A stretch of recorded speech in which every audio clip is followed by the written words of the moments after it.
Selon les derniers comptes nationaux rendus publics par Statistics Mauritius, le taux de croissance de l'économie mauricienne devrait se chiffrer à 3,9% en 2017 et franchir la barre des 4% en 2018. Ces estimations sont basées sur une progression importante de plusieurs secteurs d'activité économique dans les 12 mois à venir.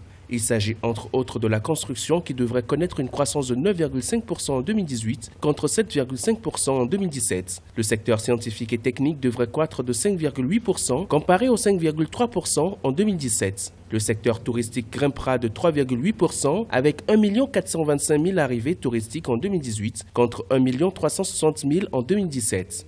La croissance du secteur financier devrait par contre stagner à 5,5% en 2018. Quant au secteur agricole, il devrait progresser de 2% grâce à une hausse des activités agricoles non sucrières. Maurice s'est forgé une solide réputation dans sa capacité à se réinventer face à des défis. Elle en a fait la démonstration dans le secteur de la culture et de la production du sucre, dans le tourisme ou encore dans le secteur du textile. Nous n'avons aucun doute qu'elle ne puisse répéter un tel exploit à l'avenir. L'économie mauricienne est sur une pente ascendante. Avec des projets majeurs entrepris durant 2017, la plupart des secteurs économiques affichent de meilleures performances. L'année 2017 aura été surtout marquée par la bonne position de Maurice dans le classement Doing Business de la Banque mondiale. Le pays qui avait précédemment chuté de la 32e place au 49e rang a fait une remontée pour se placer au 25e rang mondial. Maurice conserve également sa première place dans le classement de l'indice Mo Ibrahim qui soutient la bonne gouvernance et le leadership en Afrique. On a un secteur industriel très solide à Maurice.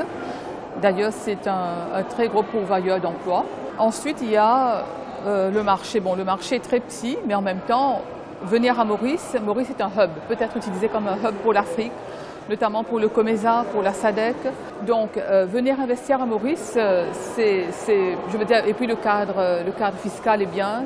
Malgré l'optimisme des autorités mauriciennes, la plupart des experts estiment que certaines réformes s'imposent encore au pays afin d'améliorer la situation économique. Parmi les mesures proposées, on cite entre autres la relance du niveau de la crédibilité du système fiscal, l'augmentation du niveau de compétitivité du pays ou encore des mesures pour le renforcement de la politique monétaire.